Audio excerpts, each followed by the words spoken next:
Hello, how are you doing? I hope you've been really enjoying yourself since we last caught up. This week we're heading back through time to learn about what was happening in the Australian music charts in the 60s. It was a period when American and British music dominated. There were some Australian musicians who enjoyed international success, the Seekers, for instance, becoming the first Australian group to sell over 1 million records. But it was groups like the Strangers that really started to capture the imagination of audiences right around the country. So, to pick up the story today, I'd like you to meet music producer, songwriter, arranger, singer and guitarist John Farrar. John was one of the members of the Strangers who went on to write and produce for many artists, including Olivia Newton John. He also co-produced the soundtrack for the film Grease. I was amazed to discover how humble he is. For all intents and purposes, you're the person behind the late Olivia Newton John. You brought her to the limelight. So if I can flip you right back to when you first started out in 1964 with a band called The Strangers. That was my big break after getting out of high school. I joined The Strangers and I was in it for about 6 or 7 years. And we had so many great opportunities in that band to learn about recording, because the recording industry in Melbourne was very young at the time. So we ended up doing a lot of the sessions, and then we started to write arrangements for various artists. So it was a great educational time for us. Tell me a little bit about the band. Paint me the picture of who they were and what the era was like in Australia at the time. Well, the band's leader was a guy called Peter Robinson, who's still working and still doing great. He asked me to join the band, and he was a big Beach Boys fan. So we used to do all the Beach Boys stuff and Beatles stuff. We had a guy called Freddie Whelan was the other guitar player, and Garth Thompson on drums. And then a couple of years later, Freddie was replaced by Terry Walker, who was a great guitar player and great singer. So we did very well for quite a few years playing live, and we made a few records, but we mainly recorded for other people. At the time, the scene in Melbourne was really lively, wasn't it? It was the first time that really rock and roll, that rock bands were out there playing live, and young people were flocking to the pubs and clubs everywhere. It was a great time, yeah. And we used to play at a place called Opus down St Kilda, the town hall, and sometimes we'd share the bill with the Twilights and the James Taylor Movement. I mentioned those two groups because Terry Britton went on to become an incredibly successful songwriter in England, but he did Tina Turner's records. And the James Taylor Move was Alan Tarney, the bass player, became a really successful producer writer in England as well. So it was great fun in those days. You know, we didn't sort of know what we were doing, but we were doing our best to learn about it. Had you all met at school? No, we didn't know each other at school. We're all from different. I was from Mooney Ponds. I don't know where the other guys came from, but we all met up through. There was a show called The Go Show that was a weekly television show that we were the resident bands of. So we had to back everybody, and that's how we met most of the musicians that some become lifelong friends. So you said you had a few hits. Which was your favourite? With the Strangers? Yeah. Well, I think there was one called Melanie Makes Me Smile that was a hit. I don't know whether it was a hit through Australia, but I think it was a moderate hit in Melbourne. I remember it. Oh, you do? Yeah, I certainly do. It was a great song. You also recorded, you said, for a lot of bands. You were session musicians at the time? We were session musicians and arrangers. So sometimes we do the rhythm track, or sometimes Pete or myself would arrange like brass and strings for different groups. People like Ronnie Burns and Johnny Young, I did a lot of work for them. I think I did Arkansas Grass for Brian Cadd. For Brian Cadd. I think I wrote something for that. Maybe I played guitar on it. I can't remember. There's been so many hits, John Farrar, haven't there? It must be hard to keep track of them all. Were you always determined to be a musician? Was that the life plan? I didn't think it was possible to be a professional musician. I used to go home from school and sit with my brother's $19 record player and work out the guitar parts on different records. But I never really thought it could become a career. at that stage of my life. When did it become apparent that it would? Well, once we got into the recording scene, then it became really a passion to do as much as we could, because that was such an exciting time for us, you know. Why was that exciting? Well, learning about recording. And initially we started working with a mono machine, and then a guy called Bill Armstrong built a studio called Telefil, and he had a 3-track machine, which just blew our minds. We couldn't believe how exciting that was. And then we got 8 tracks and then 16, and it was just an incredible time of advancement technologically in the recording business. So was it that side of things that interested you more than making music, or it was the whole kit and caboodle? No, I loved making music. I was a terrible performer. They used to call me Stoneface in The Strangers. So I was much happier in a recording studio. You didn't like to be out front on stage? Not particularly. I mean, I enjoyed it. And then when I went to England, then I had to stand out the front with Hank and Bruce, and that was a bit scary for me. I want to talk to you about the Shadows. It was an incredible time for you too. But before we leave Australia, when you were the resident band on The Go Show, you've already described that weekly youth-oriented TV series, there were a couple of singers that were also on the program that you became quite friendly with. Can you share that story? Well, my wife was a singer on the show, and Olivia, I think I actually met Olivia before Pat. Olivia was on a show called The Johnny O'Keefe Show, where she won a talent competition. I think she was only about 15. She sang, "What Do You Think I Am? Just a Baby." And she was obviously had great potential. Not that I was capable of looking that far ahead. I was very much just in the moment at that time, I think, which most people seem to be at that age. Yeah, we all became close friends, yeah. Was it immediately apparent with Olivia that she was full of talent? Well, I just thought she had a lovely voice, and obviously she was beautiful, but I can't claim to know that I saw her potential. No. Oh, that's very modest of you, because you obviously did, and you fostered it a little bit later on. So, of course, you weren't married at the time to your wife, Pat Carroll, and Olivia became your friend. What happens to you next? Where does life take you next? Well, we continued working live, and we had a gig at a place called Menzies Hotel, and the Shadows were booked to play there, and we were the support group. Bruce said that they were looking for a high voice to start a vocal group, and they asked me if I would come to England, and of course I agreed immediately. The Shadows till that point had been totally instrumental, hadn't they, with That's Hank right, Marvin yeah, and Bruce Welsh? They were instrumental, but they'd pretty much called it a day, I think. There was a lot of vocal group stuff happening, like Crosby, Stills and Nash and America and groups like that, and they wanted to have a shot at that. So I flew over, and we couldn't start. So this is the irony of it all. We couldn't start working as a group because Hank was resident, I guess you'd say resident comedian. He was doing sketches on, I can't remember whether it's Cilla Black's show or Lulu's. It might have been Cilla's show. Ah. So Bruce and I couldn't work. So we managed to go to Portugal and start rehearsing for the first album. But when we got back, we couldn't really do anything. So Peter Gormley said, well, why don't you and Bruce start producing Olivia? See if you can come up with something for her. So we started recording her, and the first thing we did was If Not For You, the Bob Dylan song, and that became a hit. So when I wasn't working with Marvin Welsh and Farrar, Bruce and I would be producing stuff for Olivia at Abbey Road. Right. So Olivia was there with you in the UK because at the time she was engaged to Bruce Welsh, wasn't she? That's right, and yeah. Why did you choose that Dylan song for her? Well, I can't claim to have done that. Well, I don't know whether it was Bruce or Peter Gormley or the man who ran Festival at the time, Festival Records. They signed Olivia.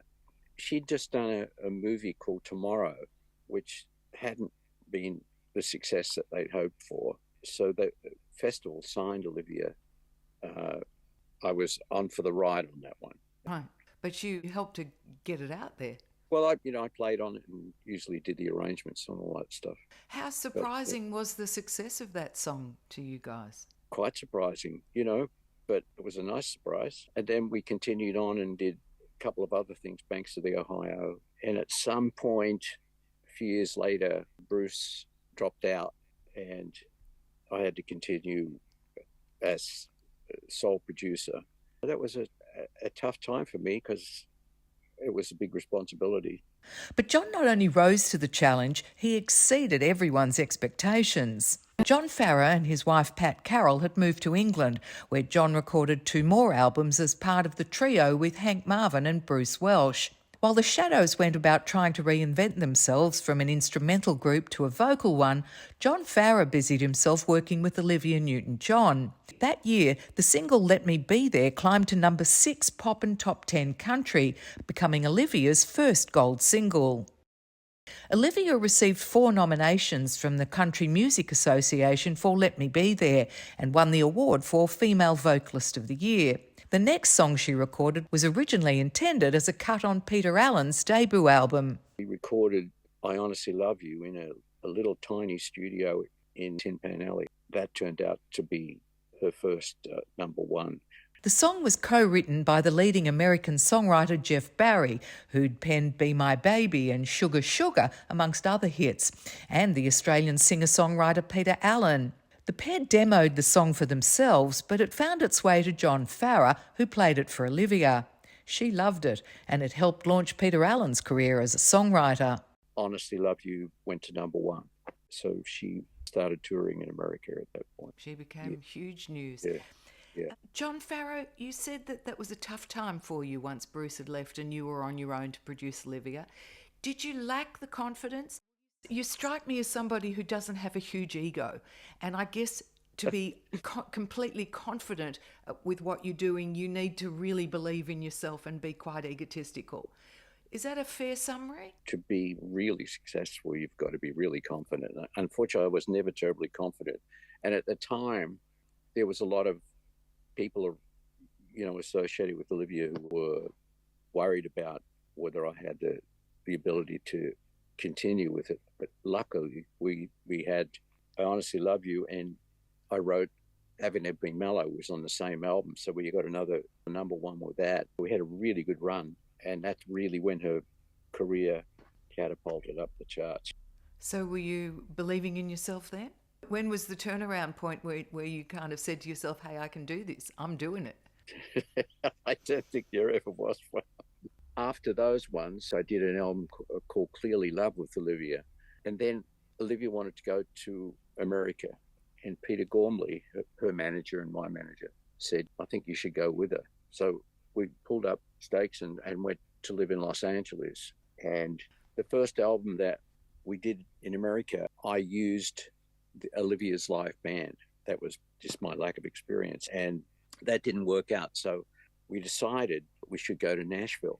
So we flew down to Nashville pretty much immediately after we'd had a couple of bad sessions. And we had a lot of fun down there and a great recording experience. It gave me a little bit more confidence. And then after that, we did Totally Hot, I think. And that did fairly well. It was a song on that I wrote called A Little More Love that was a hit. And while we were doing that, the Grease thing came along. Olivia was kind enough to ask the producers if I could write the ballad that they needed for her because they didn't have a ballad for her. So I did Hopelessly Devoted to You. And they liked that and asked me if I would have a shot at writing the duet at the end. It was kind of, you can have a go at it if you want, So I had a go and they liked that as well. And luckily they were both in the movie. You must have been flying high then. That was a thrill for me, yeah. And then at Hopelessly Devoted to You got an Academy Award nomination, so I went to the Oscars. So that was a big thrill, It didn't win, but it was fun to be there. You're an incredibly talented and amazingly humble person, aren't you, John Farrar? No, I'm not. No, I'm not. I'm just realistic. I don't know. I think if I was to ask Pat, she'd probably agree with me because you've done some phenomenal things. You are talented as a producer, as a guitarist, as a singer, and as a writer. So many facets to your career. But it seems that you've been thrown in the deep end each time and you've had to either sink or swim. Well, there's something about deadlines that are really helpful because you don't have time. I mean, I overthink everything. And when I don't have time to overthink, then somehow things work out. I've got a terribly severe editor in my head. I get that. Yeah. And what happened to the Shadows meantime? I mean, because you did spend a little bit of time playing with Hank and Bruce, didn't you? Yeah, I was with them for about 6 years. It was an uphill climb trying to get people to be interested in anything than the Shadows hits, like Apache and all that. So we'd go out and we'd do our Marvin Wells and Farrar set, and there'd be voices yelling out, "Play Apache." So what happened is gradually we went back to being the Shadows. So I stayed on guitar and we sang a few songs and played some Shadows songs. And that was a fun period. And we ended up doing Eurovision representing England. And then not long after that was when Peter Gormley said, you and Olivia should go to America. So we did in like 1976 or 77, something like that. Apache is probably the best known work by British proto-surf rock band The Shadows. It was a #1 hit on 7 international charts at the same time. When John Farrar left the group, they dropped their vocal attempts and returned to being solely an instrumental band. John then deepened his relationship with Olivia. We've known her since she was like 15. We've stayed very close friends, so, losing her was devastating to us. She was something special, I've met a lot of celebrities, and she just didn't have that star thing. She was the nice person that you'd imagine her to be. I always say that to people who ask me about her. I say she's exactly what you think she is, because she comes across as just a lovely, lovely person, and she was great, and she was very talented, lovely singer. Really, her voice was so unique, I thought, and pure. She was pure through and through, wasn't she? Yeah. She was And that so Sandy from Greece. Yeah, and I feel so lucky to have been involved. You did start branching out a little bit, though, because in '79 you produced an album for the Moa Sisters. Tell me about that one. That was Tony King from Elton John's record label asked me if I would do it, and I didn't think I did a very good job on that one. I hired an arranger to do string session for me on that, and he turned up without any arrangements. And it was one of those things where things didn't work out, and those 3 girls were so talented, and their natural harmonies were just beautiful. It was hard to figure out how not to mess that up. It was so pure. It was hard to figure out what to put around them, and I don't think I did a very good job, but I tried. The Moa Sisters were a Scottish-Australian pop and folk vocal trio that formed in 1970. Their debut single, Good Morning, How Are You, in '74, peaked at #8 on the charts and remained in the top 50 for 19 weeks. By the late '70s, the girls travelled to Los Angeles to record their second album, which John Farrar produced. John, do you think you did a good job on anything? Is there something that you'd pat yourself on the back for and say, yeah, I nailed that one? Some of the Xanadu things worked out. I had to do a song on Xanadu where Olivia would sing like an Andrews sister type song. So I had to write a 3-part Andrews Sisters song. And then I had to get the Tubes. I had to write a rock song for the Tubes, and they'd do each part separately. And then they had to work together. I had to play both things at the same time. And it came together. I had to deliver the demo tape to Kenny Ortega on the set the following day. And I worked all through the night. I think I finished it like 1 o'clock the next afternoon, and had to drive straight and give it to him by 2 o'clock. It was a miracle. Which song are we talking about? It was called Dancing.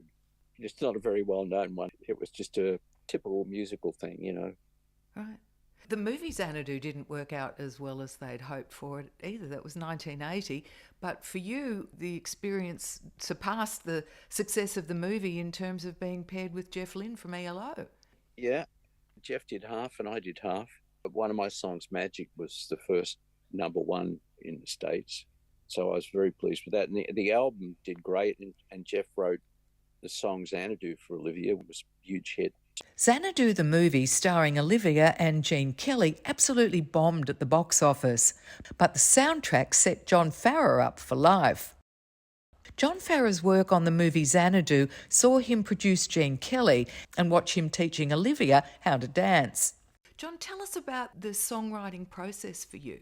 I've always been into melodies, so I'd usually come up with a chord sequence that I liked and then start singing something over the top of it that was usually nothing. Sometimes I'd be lucky enough to pick up a guitar and sing the first line, not knowing what it was going to be. It just, first thing that came out of my mouth. And sometimes it would work. It was strange, but I would come up with maybe a verse with not all the lyrics. Then I'd figure out musically the whole song, and then I'd spend time writing the lyrics. Which is the song that you're most proud of?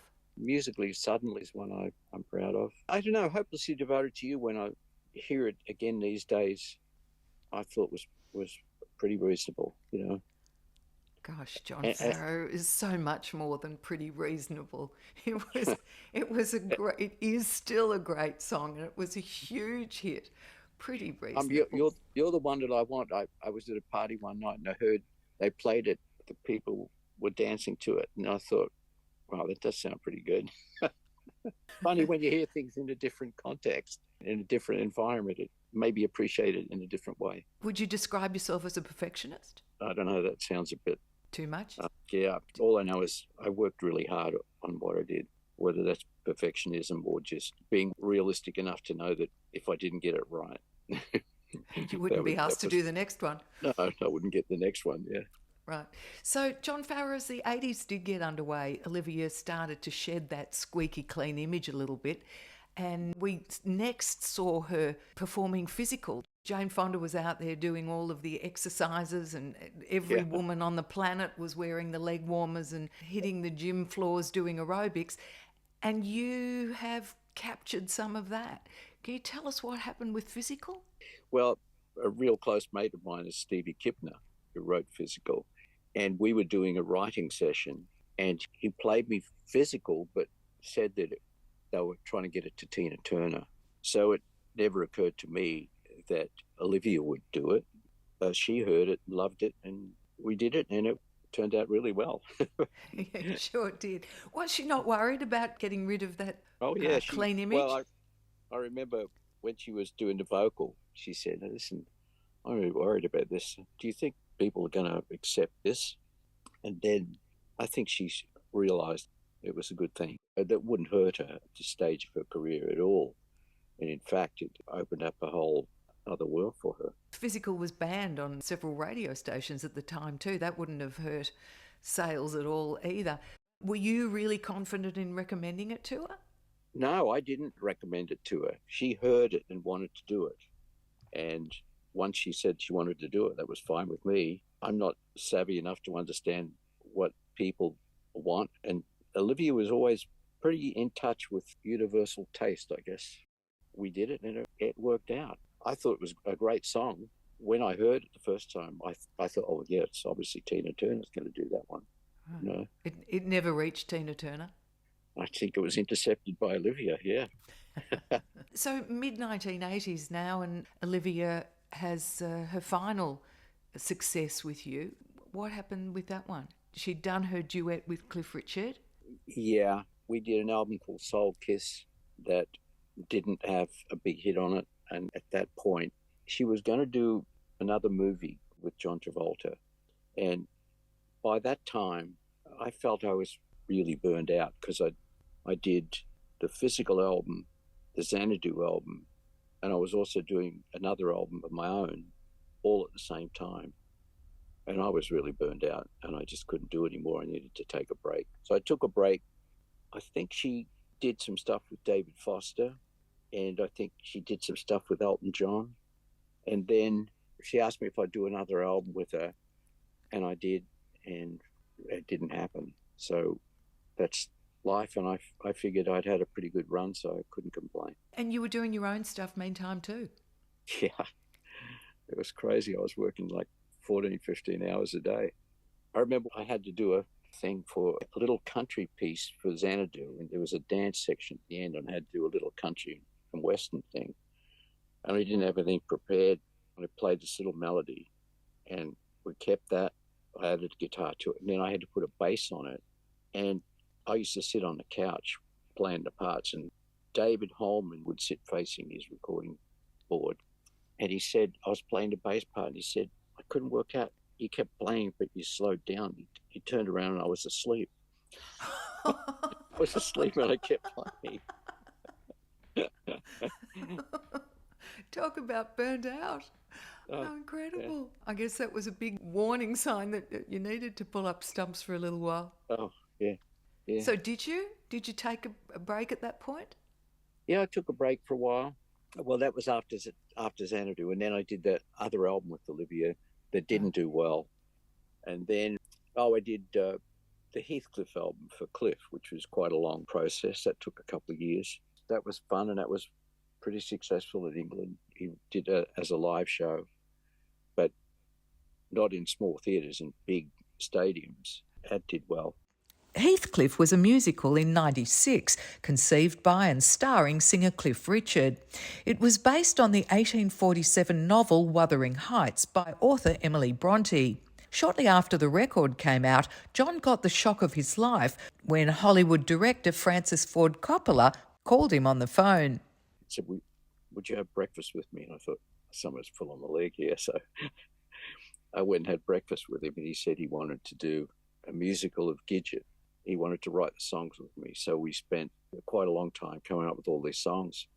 And at the end of it, apparently, he said he just couldn't get a deal for it, a film deal.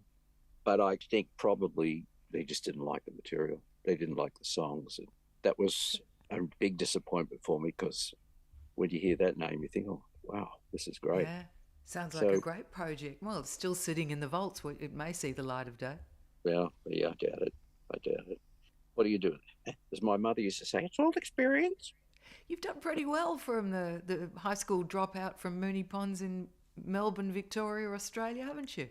From Dame Edna's land, yeah. That's right. And did you always find through the course of living in America that Aussie accent helped? Well, I think Americans like Australians, and they love Australia. Most Americans that I've met say, I can't wait to go and see Australia. Yeah. And, all the Paul Hogan ads were great, and Crocodile Dundee. And there's so many Australian acts now, and Little River Band, huge. AC/DC that I love. They're great. Are you an AC/DC fan? Yeah, I think they're amazing. Yeah. I didn't appreciate them until I heard them in a big club one night. Holy shit, that's amazing. They're talented boys, yeah. Do you keep up at all with any of your high school friends from Moonee Ponds? I actually do, yeah. I email a couple of them, and sometimes I see stuff on Facebook from Essendon High School. They must be very proud of you. I think I'm forgotten by most people now. John Farrar, that's not true. No way. Australia. You're being very nice. Very nice. No, I'm not. You are one of Australia's foremost musical exports, and we're all very proud of your accomplishments. So many songs penned by you, and to a very large degree, you were responsible for Olivia Newton John's career. You're just a very sweet and very humble man. Oh, thank you very much. That's very nice of you to say that. I better let you go. I really appreciate the time that you've spent with us. John Farrar, okay. What an absolute pleasure chatting with you, and congratulations on an awesome career. You describe yourself now as semi-retired or fully retired? I would say I'm semi-retired. I still spend most of my time in my studio, and I play golf. That's my life. I've got two wonderful boys who've done very well. Sam's in Maroon 5, plays bass, and my youngest boy, Max, is doing very well as well. Also in the music industry? Yep. He's done work for the Script. They're both very talented. I'm very proud of them. I'm a lucky man. The multi-talented John Farrar there, a real quiet achiever. Thanks so much for joining me.